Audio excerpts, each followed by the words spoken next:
د ځواني د دورې د عبادت په اړه که څومره درته ووایم کمه ده، خو همدومره درته وایم د هر چا چې د ژوند پیل ښه نه وي د هغې پای به روښان نه وي.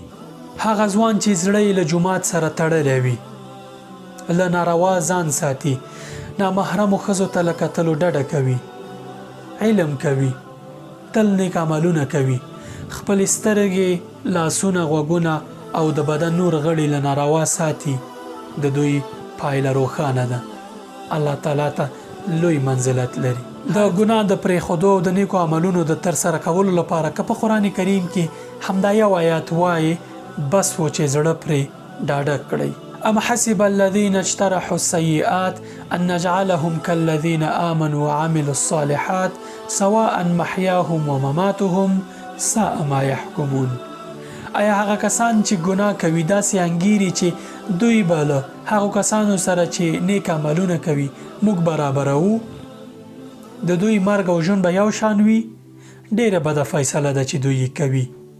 هیڅکله داسې ګمان مه کوئ هغه کسان چې ګناه کوي له هغو کسانو سره برابر دي چې دوی نیک عملونه کوي. الله تعالی ته د دوی مقامونه ډیر متفاوت دي.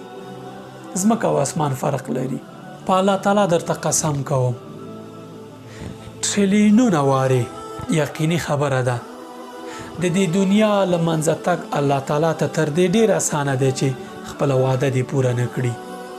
په دې معنی چې الله تعالی هرومرو خپله وعده پوره کوي. ډاډه اوسئ. السلام علیکم ورحمت الله وبرکاته.